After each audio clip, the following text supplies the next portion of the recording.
오늘은 히브리서 11장 11절에서 12절 말씀을 가지고 불가능을 믿은 여인 사라라는 제목으로 여러분과 함께 말씀을 나누겠습니다. 히브리서 11장에는 많은 믿음의 사람들이 등장을 합니다.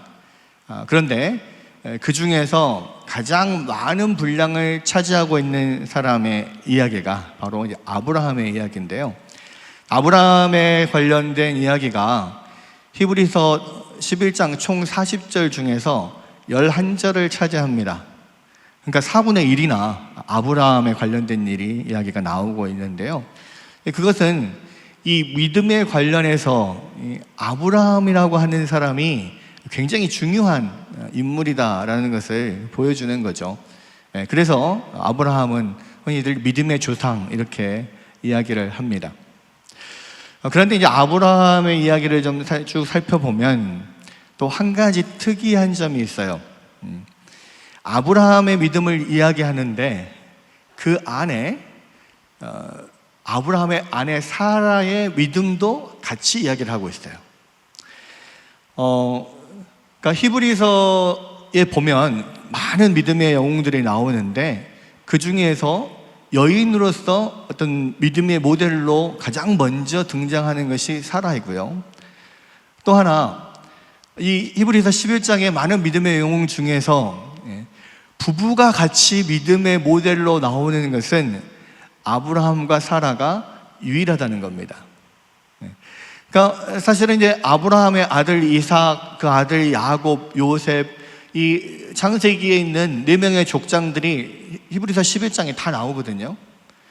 창세기에 보면 그 모든 족장들의 아내들도 중요한 부분을 차지하고 이야기가 쭉 창세기에 기술이 됩니다.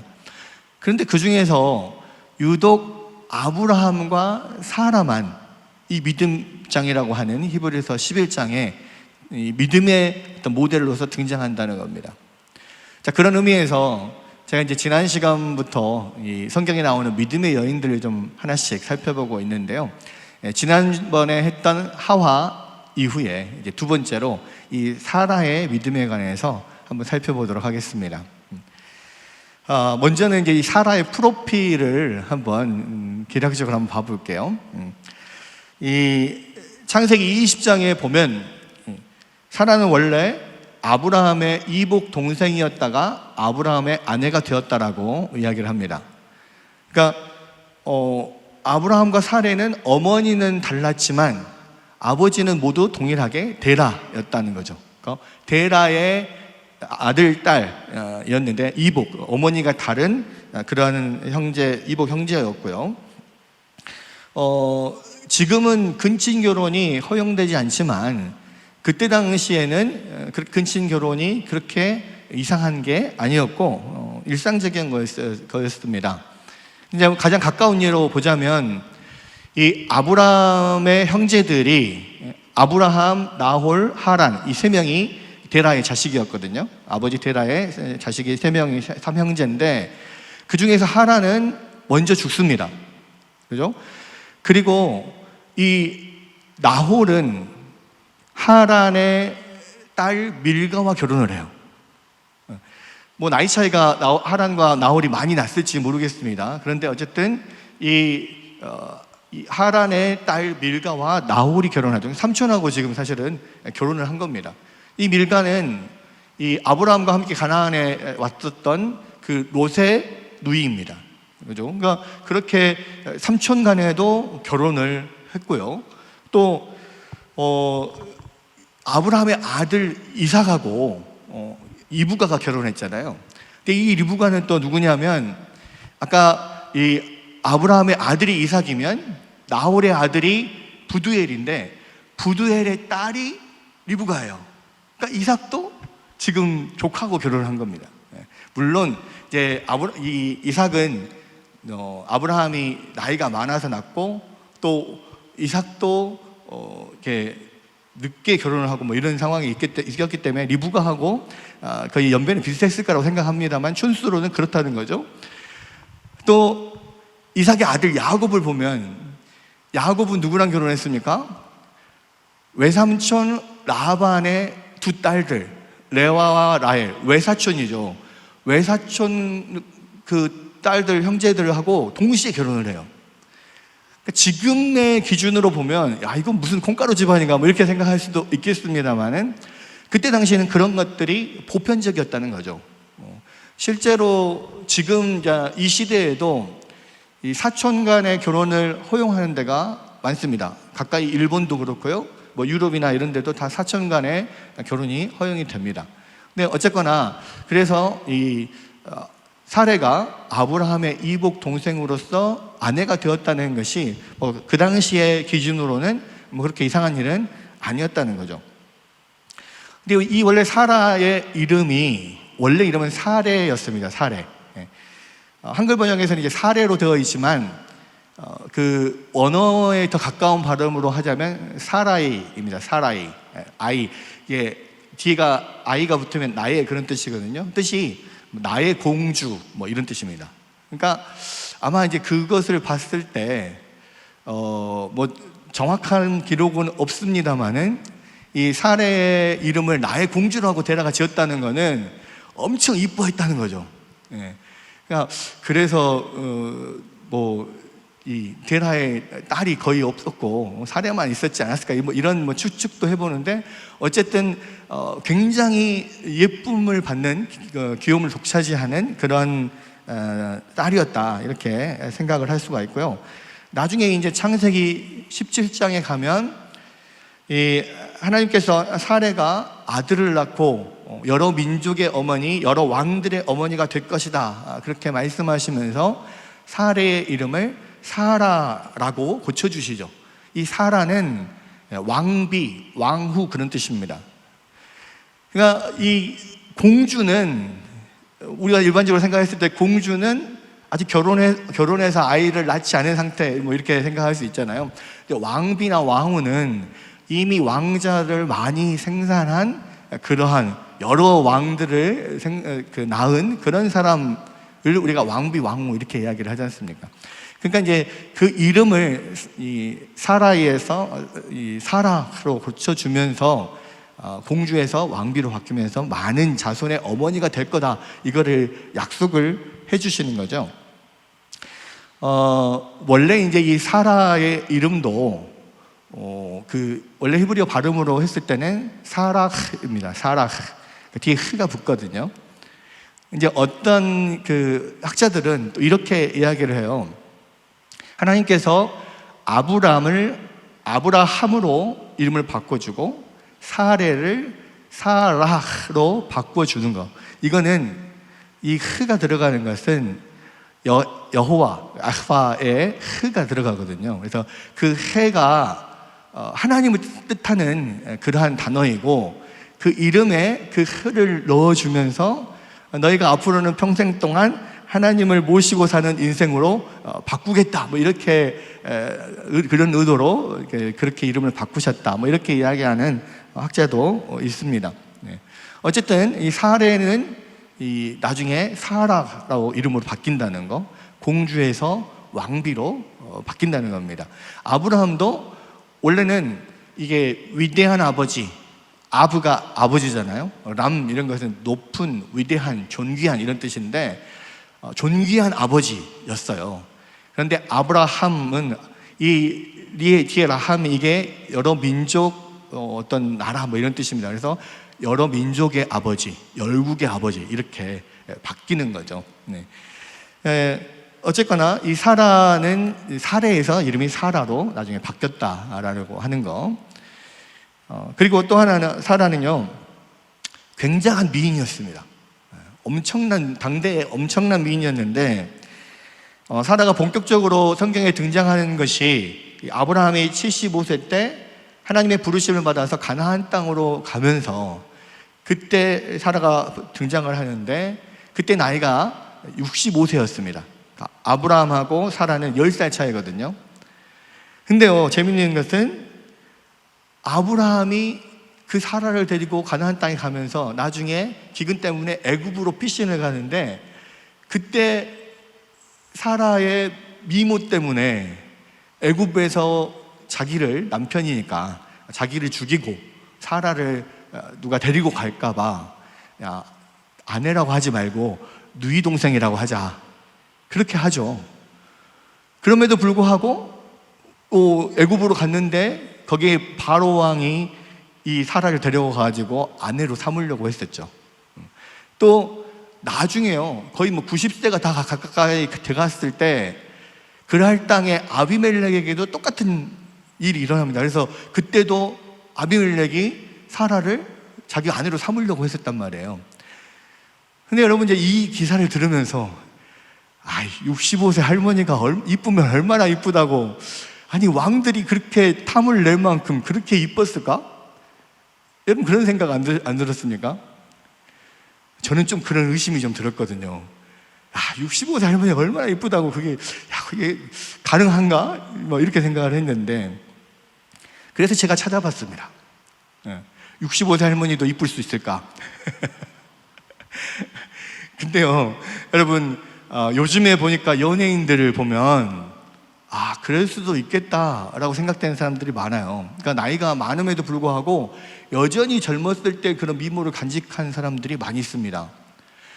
여러분, 옛날에 우리가 그 여자 연예인들 중에서 컴퓨터 미인이라고 불렸던 황신혜 씨 있죠?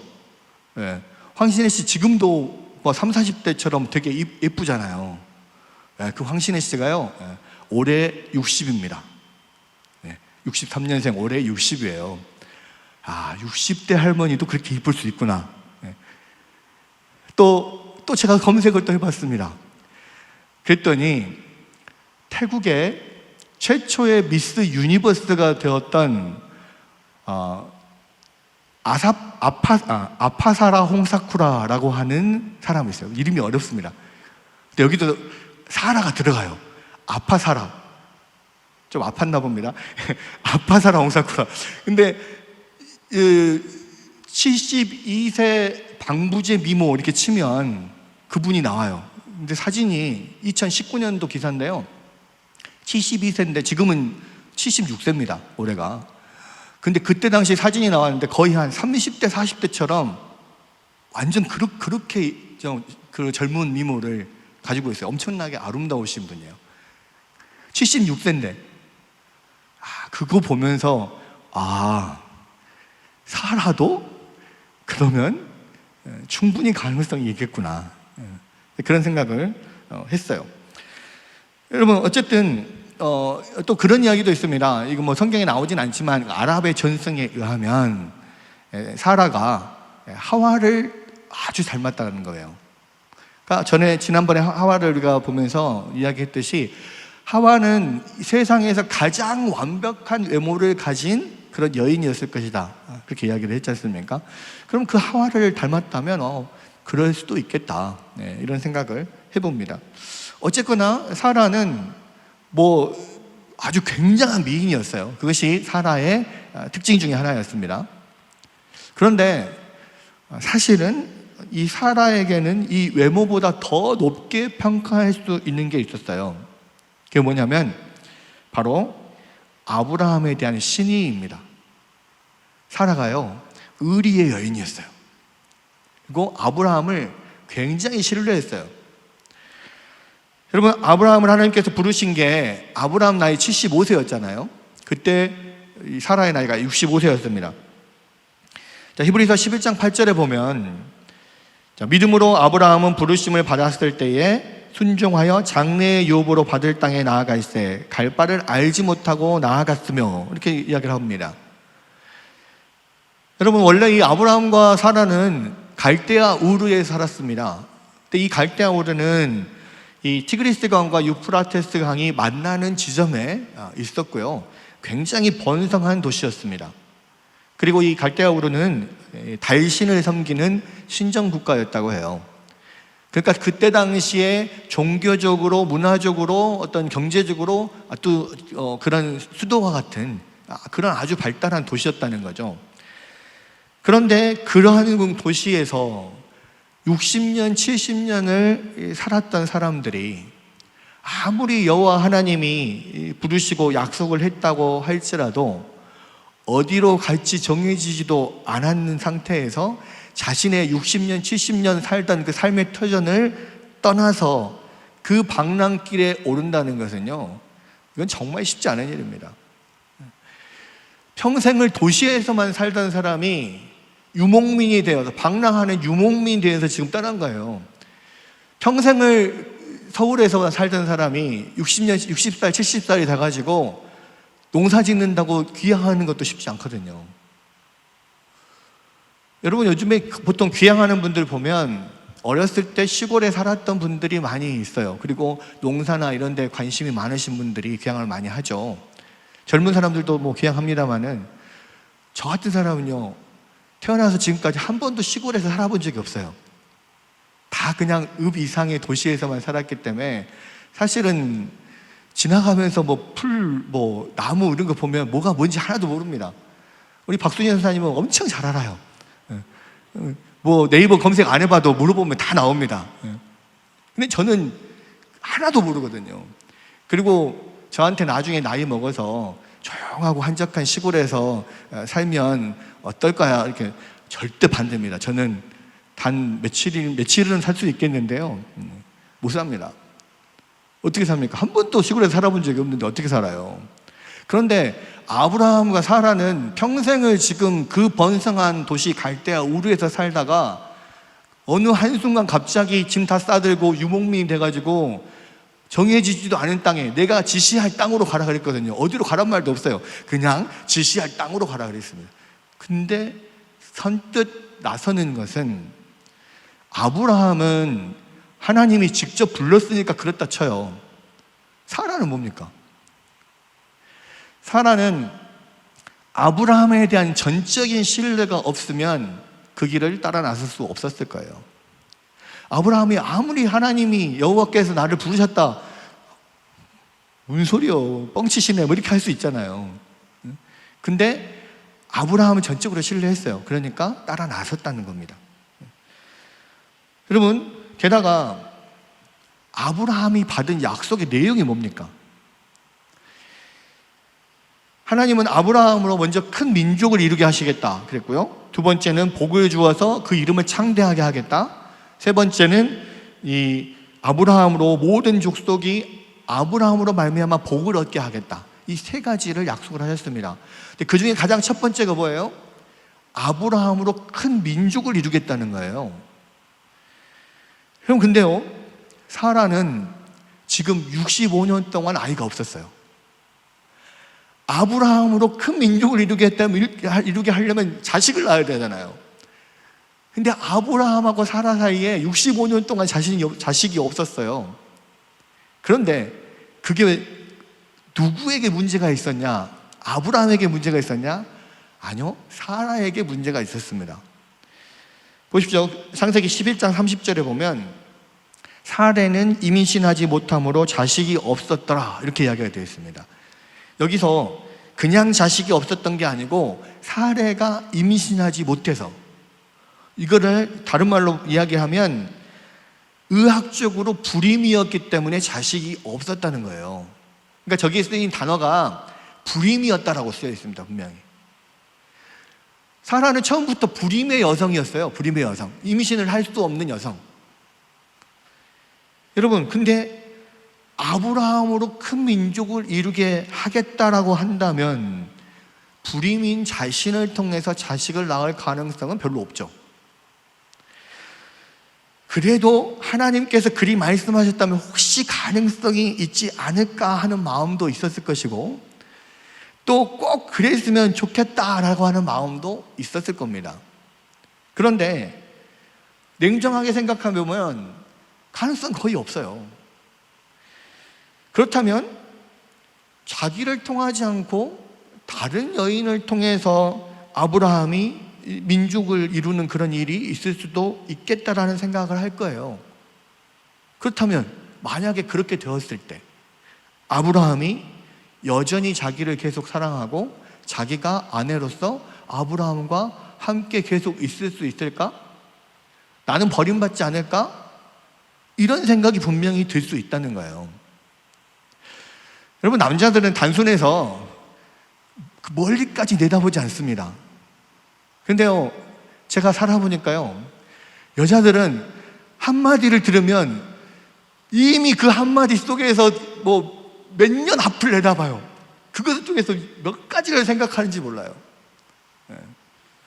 저한테 그 누군가는 참 단순해서 좋겠다 이렇게 말씀하시는 분들이 계시는데, 근데 남자들은 단순합니다. 대부분 단순해요. 근데 여자들은 그렇지 않아요. 더 많은 것들을 생각합니다. 훨씬 더 뒤에까지 생각해요. 근데 지금 이 약속을 받았을 때 사라는 그런 것까지 다 생각을 했을 거란 말이에요. 그런데도 불구하고 사라가 두말 없이 아브라함을 따라 나섰다는 것은 사라가 아브라함을 아브라함에 대한 신뢰가 컸다는 거죠.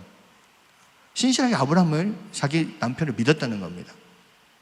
또 하나, 애굽 땅에서 아브라함이 사라를 누이라고 속여서 애굽 왕의 아내가 될 뻔했고, 그랄 땅에서는 아비멜렉 왕의 아내가 될 뻔했어요.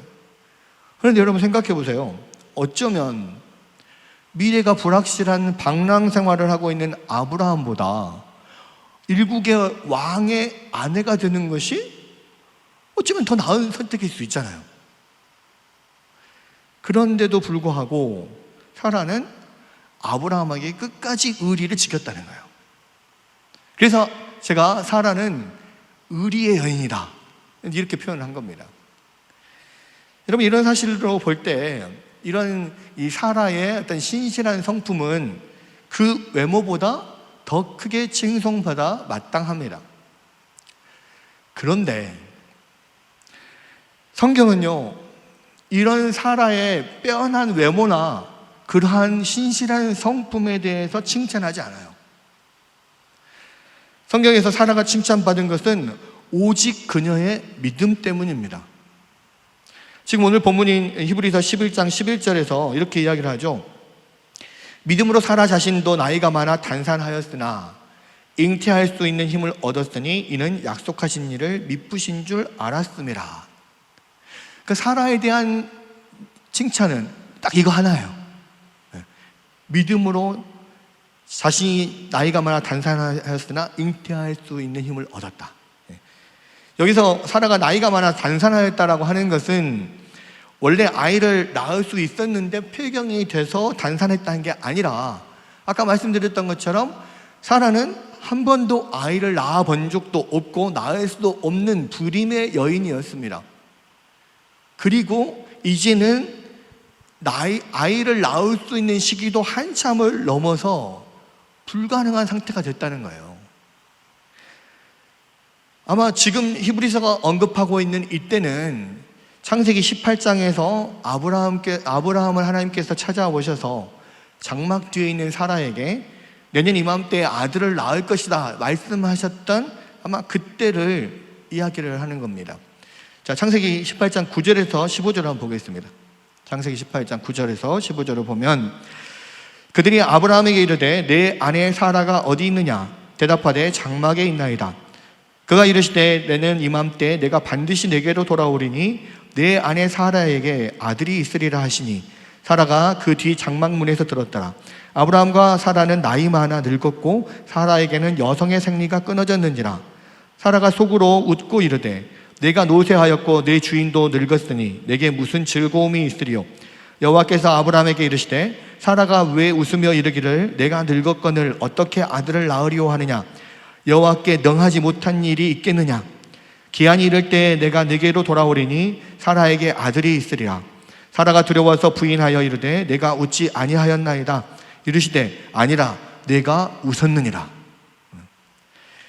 자, 이때 아브라함의 나이가 99세였고요 사라의 나이는 89세였습니다 11절을 보면 아브라함과 사라가 나이가 많아 늙었고 사라에게는 여성의 생리가 끊어졌다 이렇게 이야기를 하죠.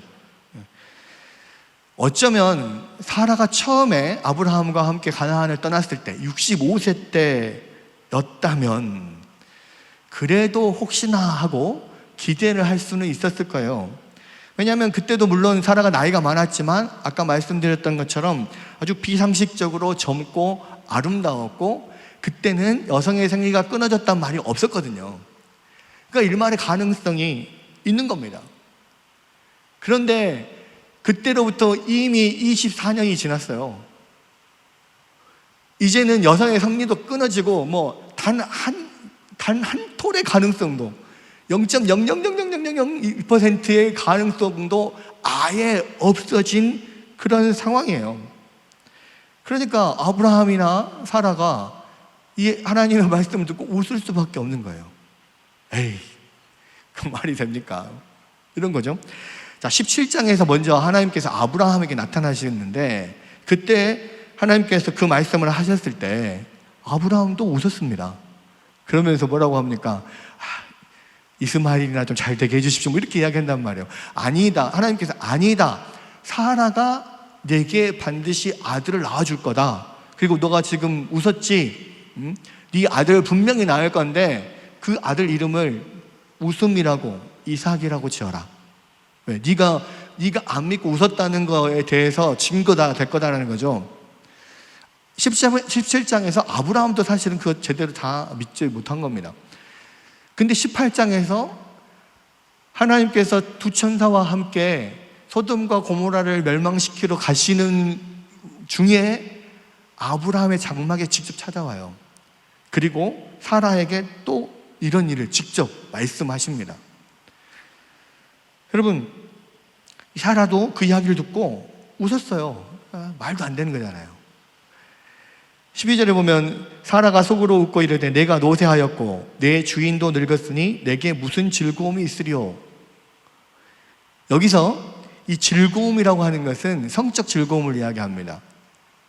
그러니까 이 두 사이는요, 이미 나이가 많아서 늙어서 생리가 끊겼을 뿐만 아니라 둘이 동침한 지도 굉장히 오래된 거예요.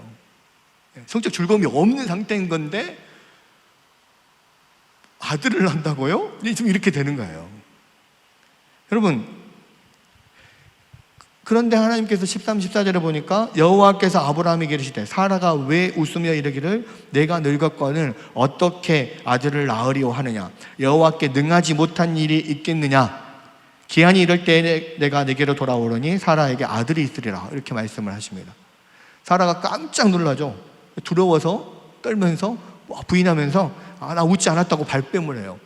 그러니까 하나님께서 다시 한번 콕 집어서 아니라 네가 웃었느니라, 이렇게 이야기를 합니다. 여러분, 이후에 사라는요 하나님의 말씀대로 1년 뒤에 아들 이삭을 낳았고, 창세기 21장 6절을 보면 사라가 이르되 하나님이 나를 웃게 하시니 듣는 자가 다 나와 함께 웃으리로다. 기뻐했습니다. 이게 기가 막힌 일이죠. 웃음이 안 나올 수가 없는 그런 겁니다. 1년 전에는 말도 안 된다고, 어떻게 그런 일이 있을 수 있냐고 웃었지만 이제는 그 말도 안 된 일이 진짜로 일어났어요. 얼마나 놀랍고 기쁜 일입니까? 그러니까 그렇게 다 모든 사람이 다 웃을 일이다 하면서 기뻐합니다.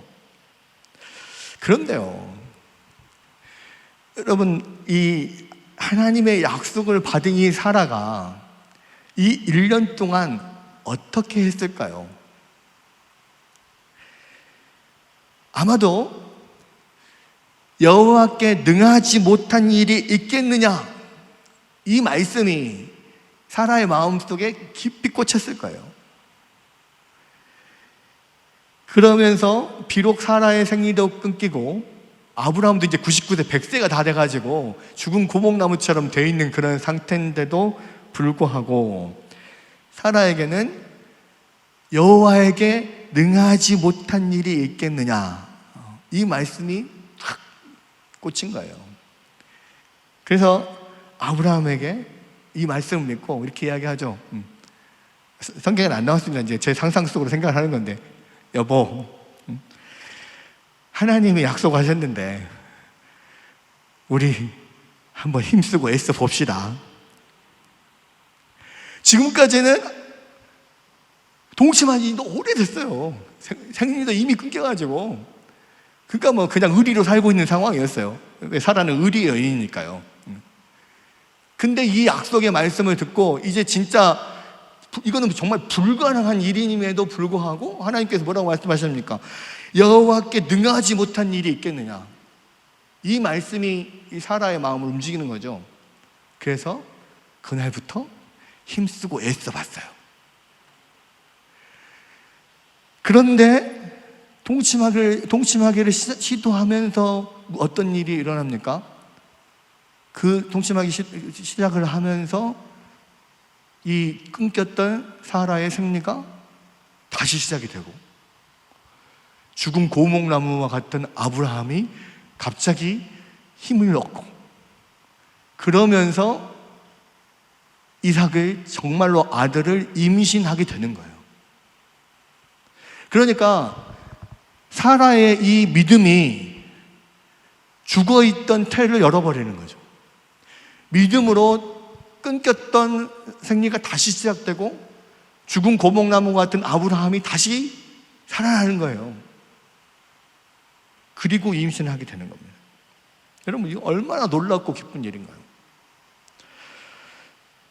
히브리서는 이를 두고 믿음으로 지금 이야기하는 겁니다.